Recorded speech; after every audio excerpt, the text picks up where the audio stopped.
Babus sholati hiya syar'an aqwalun wa af'alun makhsusatun muftatahatun bitakbiri mukhtatamatun bitaslimi.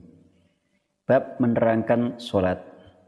Sholat dalam arti syara adalah aqwalun, beberapa ucapan, wa af'alun, dan beberapa aktivitas mahsusatun yang tertentu, muftatahatun bitakbiri, dimulai dengan takbir, mukhtatamatun bitaslimi, diakhiri dengan salam.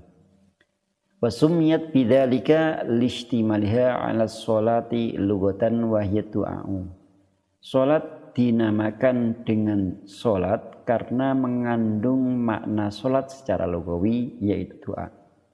Jadi antara makna lugawi dan makna syar'i itu selalu ada penghubung.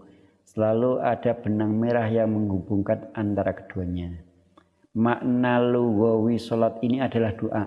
Dan ternyata makna salat secara syar'i ada aqwalun, yang aqwalun itu diantaranya juga berisikan doa. Sehingga makna syar'i mengandung makna lugawi, atau makna lugawi terkandung dalam makna syar'i. Wal mafrudatul ainiyatu khamsun fi kulli yaumin wa lailatin. Salat yang diwajibkan secara ainiyah atau secara personal, setiap orang wajib menjalankannya, bukan secara kolektif, bukan secara kifaiyah. Jumlahnya ada 5. Jumlahnya ada 5 dalam sehari semalam. Kemudian disifati ma'lumatin minad dini bid-darurati. Yang sholat itu termasuk suatu hal yang sangat maklum dari agama Islam. Ma'lumatin minad dini bid-darurati.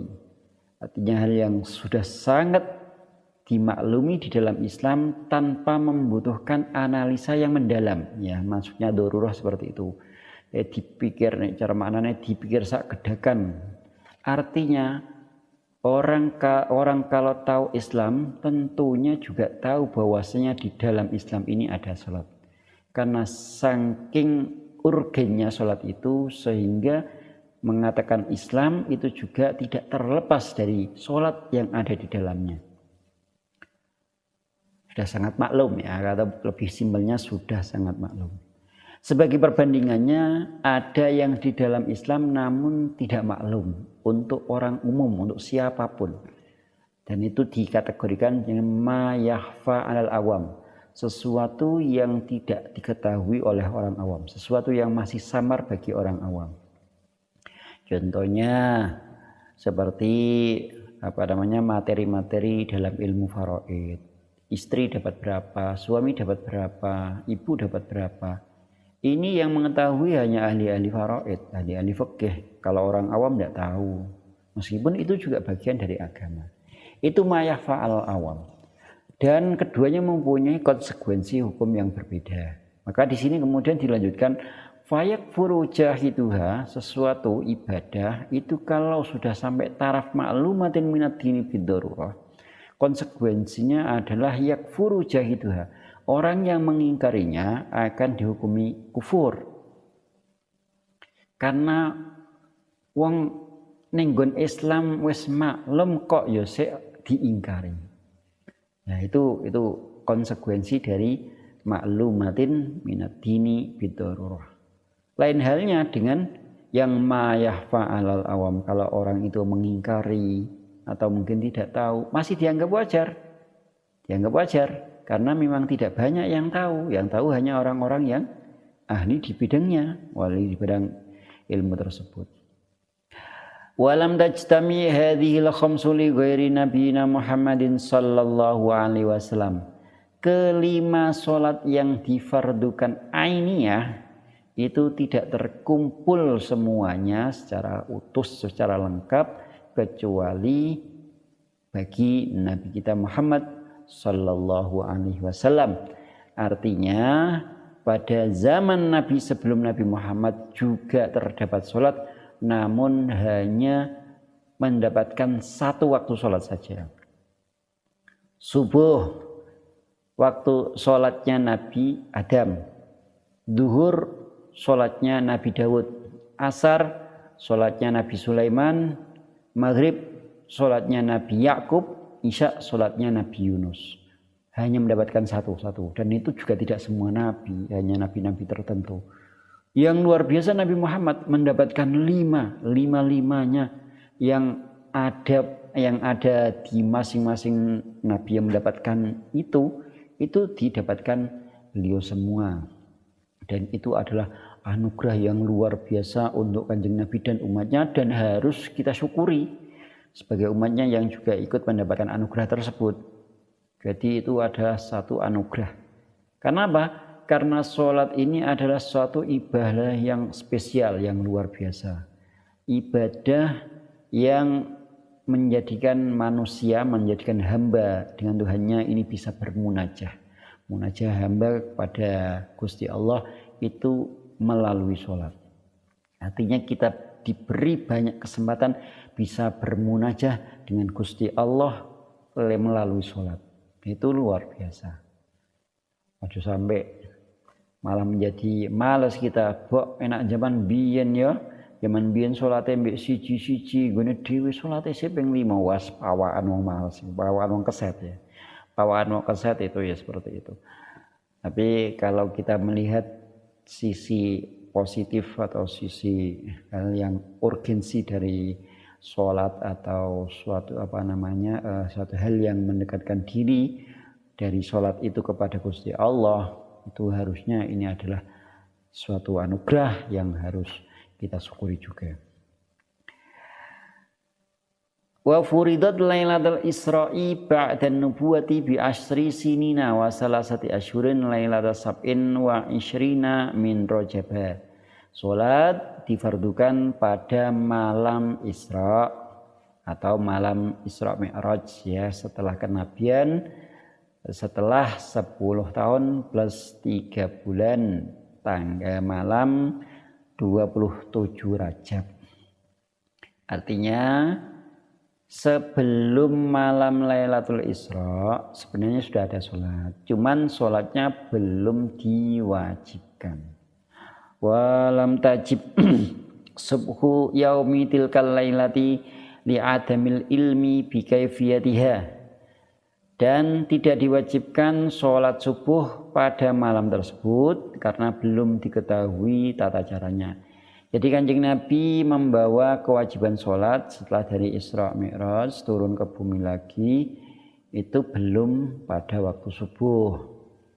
Akhirnya pas waktu subuh yang mestinya tetap harus menjalankan karena sudah wajib, namun tidak dijalankan karena juknis petunjuk teknis dan juklak petunjuk pelaksanaannya belum turun. Jadi masih nunggu dari dari malaikat Jibril. Baru setelah itu paginya malaikat Jibril turun, kemudian memberikan tutorialnya ya, juknis dan juklaknya, kemudian diikuti oleh Kanjeng Nabi, dan baru pada sholat zuhur dijalankan bersama-sama dengan para sahabatnya. Innama tajibul maktubatu ala kulli muslimin mukallafin tahirin. Innama tajibul maktubatu ayis sholawatul khamsu ala kulli muslimin mukallafin. Salat maktubah atau mafruḍah, salat 5 waktu diwajibkan bagi setiap orang muslim yang mukallaf. Siapakah mukallaf itu? Ai balighin, aqilin, dzakarin aw ghairihi, yaitu anak yang sudah balik, berakal, baik laki-laki maupun perempuan. Balik ini adalah anak yang sudah mencapai usia 15 tahun, laki-laki maupun perempuan, atau belum mencapai usia tersebut namun sudah mengalami ihtilam atau inzal, keluar sperma bagi laki-laki, atau inzal atau menstruasi haid bagi perempuan, minimal usia 9 tahun. Akilin artinya orang yang mempunyai kejiwaan normal, orang normal secara akalnya. Wasobiyin dan anak kecil artinya yang belum balik. Wa majnunin dan orang gila, wa mughma alaih dan orang orang epilepsi atau orang yang pingsan ya. Mughma alaih bisa diartikan pingsan atau orang epilepsi. Ini adalah juga penyakit kejiwaan. Dari majnun dan mughma alaih itu sama-sama penyakit kejiwaan. Bedanya kalau majnun itu tingkat normalnya, tingkat kesadarannya itu 0. Jadi akalnya sudah terganggu, kejiwaannya sudah terganggu, sudah mencapai 100%. Kalau mughma alaih mungkin masih sekitar 75%. Dua-duanya tidak wajib sholat karena tidak bisa sholat. Wong untuk sadar saja dia tidak bisa, tidak sadar. Bagaimana mungkin untuk sholat? Tidak terkena tuntutan juga karena junun dan mughma alaih ini adalah penyakit. Penyakit itu bukan merupakan ikhtiar dari seseorang. Wasakron bila ta'atin, lain halnya dengan sakron. Sakron ini adalah orang yang mabuk atau orang yang teler ya.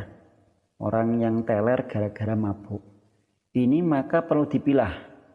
Kalau dia sakron karena bila ta'atin, orang yang kondisi teler bukan karena kesengajaan, bukan karena kesembronoan, bukan karena kecerobohan. Ya, bukan karena kecerobohan itu tidak terkena tuntutan. Mungkin misalkan minum teh kok mendadak dia malah langsung kliang-kliang terus kemudian sebagaimana orang yang teler ya, bagaimana orang yang mabuk-mabukan. Itu mungkin saja terjadi ya. Mungkin saja terjadi atau mungkin dikiranya itu minuman teh ya, dikiranya minuman Sprite. Bareng diminum ternyata minuman beralkohol. Akhirnya dia teler. Itu tidak sengaja karena dia menganggap itu minuman yang tidak memabukkan. Tidak ada kesengajaan, tidak ada unsur kesengajaan, maka tidak terkena tuntutan kewajiban sholat. Li'adami taklifihim karena kesemuanya itu belum mencapai kriteria mukallaf. Jadi mukallaf itu kriterianya adalah balik akil. Wala ala haidin wa nufasa'a. Sedangkan syarat disebutkan tohir, orang itu harus suci, mengecualikan orang yang dalam kondisi haid atau perempuan yang mengeluarkan darah haid atau menstruasi, wa nufasa'a dan perempuan yang sedang mengeluarkan nifas atau darah yang keluar setelah melahirkan. Li'adami sihhatiha minhuma karena sholat itu tidak sah dari keduanya karena tidak suci.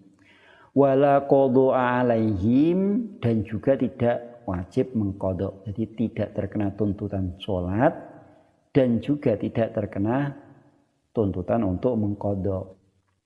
Bal tajibu ala murtadin wa muta'adin bisakarin. Ya. Karena tadi disebutkan yang tidak terkena tuntutan itu hanya kafir asli, maka murtad tetap diwajibkan, artinya tetap terkena tuntutan. Meskipun dia tidak bisa menjalankan karena dia belum muslim, belum Islam. Tapi tuntutannya masih ada. Jadi orang itu kalau sudah pernah Islam, itu tuntutan atau taklifnya itu masih ada. Sehingga ketika dia di tengah jalan kok misalkan keluar dari Islam atau murtad, maka tuntutan dari syariat itu tidak hilang. Tidak otomatis hilang, tidak. Lain halnya kalau kafir asli memang belum ada tuntutan. Sehingga kalau orang murtad itu kok nanti kembali ke Islam lagi, maka dia harus mengqadai ibadah yang ditinggalkan selama murtad. Kalau orang kafir asli tidak. Jadi orang kafir asli umur 60 tahun baru masuk Islam, itu selama 60 tahun dia tidak sholat, itu tidak wajib mengqadai sholatnya. Tidak, karena pas waktu dia kafir belum terkena tuntutan sholat. Lain halnya kalau orang murtad orang 20 tahun masuk Islam ya, terus kemudian murtad di umur 20 sampai umur 30. Berarti 10 tahun dia tidak menjalankan sholat. Maka ketika di umur 30 dia menjalankan masuk Islam kembali, dia harus mengqadai sholat selama 10 tahun mulai dari umur 20 sampai 30 tahun. Juga termasuk lagi wa muta'addin bisakarin, orang yang sengaja minum minuman yang memabukkan sehingga dia menjadi mabuk atau teler. Itu wajib. Yaitu yang membedakan apa? Membedakan ini adalah unsur kesengajaan. Kalau orang yang tidak sengaja itu tidak taklif, tidak mukallaf. Kalau orang yang sengaja berarti mukallaf. Kalau untuk orang yang untuk orang yang mabuk-mabukan, alasannya ya untuk memberatkan supaya dia tidak mengulangi perbuatan tercelanya yaitu mabuk-mabukan itu. Wallahu taala alam shawab.